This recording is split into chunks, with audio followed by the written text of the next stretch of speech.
Say I'm the biggest, the largest. Been stepping up since my mama stayed in them apartments. Regardless. Yo, what is up? Today we'll be going over the NFL offseason that has just kicked off. Free agency doesn't open till March 10th, and the franchise tag ends on March 4th. Today we'll be into the, we're going to kick it off with the hardest teams to be hit hardest by free agency in 2025. Honorable mention is the Washington Commanders. The Commanders have an absurd 38 unrestricted free agents heading into March per over the cap, including strong contributors Bobby Wagner, Jeremy Chin, Benjamin Saint Justy, Noah, whatever his last name is, Dante Fowler, Zach, and then you have Zach Ertz on offense and Terry McLaurin, great wide receiver. It'll be tough. It'll be tough to resign all these players, but however, Washington has the advantage of a rookie contract and a whopping 78.1 million in cap space, third most in the league. Most teams have more cap space now. Like you think 78 would be the most in the NFL, but it's not because of the extra cap space added to each team. Yesterday or the day before was added on to 279 million instead of the 239 I think it was before them. Next team we'll look at is the New Orleans Saints. The Saints currently sit a monstrous 54.1 million over the cap space. That is the worst in the NFL, which is no room to do anything in the offseason. They have a lot of needs after finishing 5-12 in the 2024 season and last, or not, I think it was third in the NFC South, which they have some three great free agents that need to be re-signed: Chase Young, Will Harris, and Jawan Johnson. And that's not exactly all pro hit list. Saints will need to flash some fancy footwork to get under the cap space, to get under the cap again in 2025. They likely won't have the most, like, they won't have the best offseason in the league. Next team we will look at is the Minnesota Vikings. They did great 14-3, drafted a quarterback, which tore his ACL in in preseason. But then Sam Darnold, who was just there to be a backup, had a great year for the Minnesota Vikings. Uh, Vikings have 58 million cap space, which is really good. The Vikings have a metric ton of valuable players headed into unrestricted free agency. Cam Robinson and guard Dalton Reisner. Productive running back Aaron Jones signed a one-year deal in 2024 and could be gone after this year. The defense could be absolute gutted after this season, which is usually a pretty good defense with this Minnesota Vikings team. But veteran Harrison Smith, and then you have Byron Murphy, and then veteran Stephon Gilmore, Cameron Bynum, Jonathan Bullard, Shaquille Griffin, and Jerry Tillery, among others, all on expiring contracts.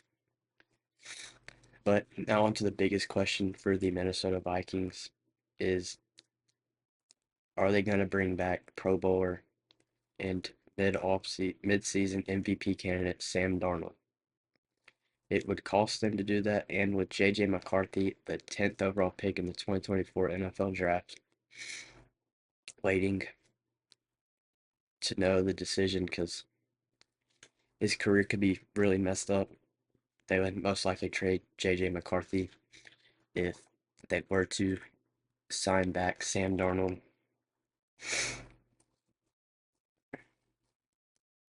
The next team we'll look at is the New York Jets.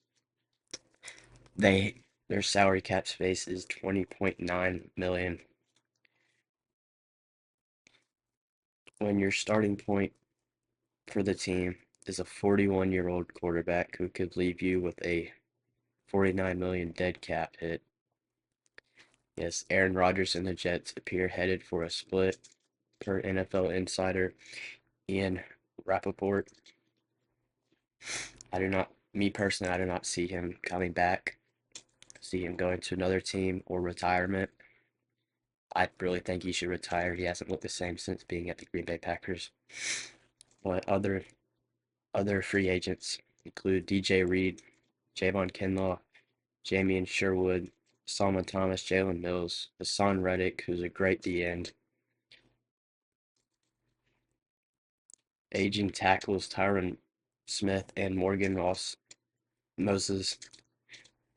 Our deals are also expiring. And then there's three players looking for extensions that are all stars in the NFL. Sauce Gardner, the cornerback, Garrett Wilson, wide receiver, and Breece Hall, the running back. Those are all big name players in the NFL, and they just have just over 20 million cap space. So we'll most likely see a lot of reconstruction going on here for this team. But the next team we'll look at is the San Francisco 49ers. Their salary cap is 48.2 million, which problems come from a massive list of impending free agents and looming extensions for Brock Purdy. Brock Purdy was on a 900K contract, rookie contract, after being the last pick of the NFL draft a couple years ago, which is how they were able to get players like Dre Greenlaw, Charvarius Ward, getting Christian McCaffrey, keeping George Kittle, keeping all these great name players. But another thing coming up, which will free up possibly some cap space, is just today, day I'm recording this, March 1st, Deebo Samuel was traded to the Washington Commanders for a draft pick, which can make the Commanders extension for their wide receivers and re-signing for their wide receivers change. But the 49ers are looking, their free agents are Hufanga, Javon Hargrave, Charvarius Ward, Dre Greenlaw, Isaac Yiadomin, and starting guard Aaron Banks is set to hit the market. George Kittle entering a contract year as one of the highest paid tight ends in the league. They are also expecting to explore the trade market for star receiver Deebo Samuel, which has already happened.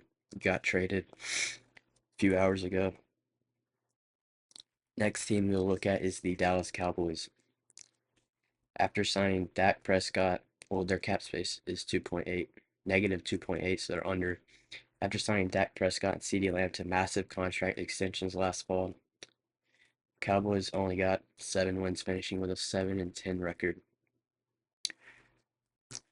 Their first losing record since 2020, and we all know they can't win in the playoffs anyway, so who cares if you have a winning record. But they're looking to extend Micah Parsons. That should make him the highest paid defender in football. With the metric, with the rise of Jaden Daniels and the Commanders, they're also suddenly competing in a division featuring NFC runner-up Washington and the Super Bowl champion Eagles. So it's a hard division there. But also, meanwhile, defensive vets DeMarcus Lawrence, Eric Kendricks, Jordan Lewis, and are also due to hit the free agency. Zach Martin, who could hang the cleats up for good, he already has a few days ago. They also struggle to find a run game in Derrick Henry, which that that would have been a big get for them as they had no run game this past season. Picked up Dalvin Cook late in the year, had Ezekiel Elliott, couldn't do anything. Their run game was just completely terrible. But next thing we'll move on is to the Atlanta Falcons, who had a heartbreaker towards the end of the year with their quarterback issues. Their salary cap space, negative 11.1 million. Falcons are in very bad shape, fifth worst in the league. They have a ton of money tied up for Kirk Cousins, who was benched late in the 2024 season for Michael Penix Jr., their first round pick. Cousins was signed to give the team a short-term window to compete for a Super Bowl, but now Atlanta appears to be deciding between making Cousins the highest paid backup ever or taking the cap hit that comes with moving on from him. Further complicating matters, defensive stars Justin Simmons, Mike Hughes, and Matthew Judon are all to become unrestricted free agents. And D. Alford is also one of them to become there. So that's two DBs, three DBs, and a pass rusher. Atlanta might have a difficult extension decision to make in the near future with Kyle Pitts, Drake London, and Tyler Algier.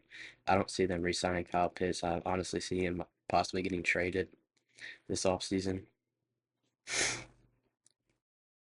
Next team we'll look at, the final team we'll look at is the Miami Dolphins, who had an 8-9 record. Just tough year for him, man.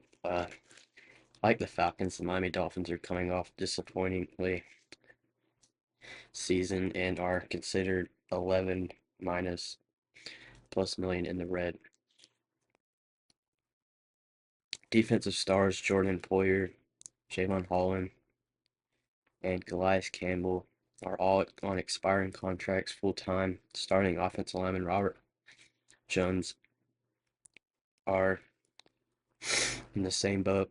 The franchise cannot just return some semblance of the 2024 roster if it wants to climb the ladder in the AFC, which is a tough division with the Buffalo Bills in there. As Tyreek Hill pointed out in the passionate postseason on the state of the team, the Dolphins need to add some explosive dogs if they want to fix the stretch of the late failure. So that is it for that part of the teams. Next thing I want to look at really quickly is the pass rusher market will be one to monitor.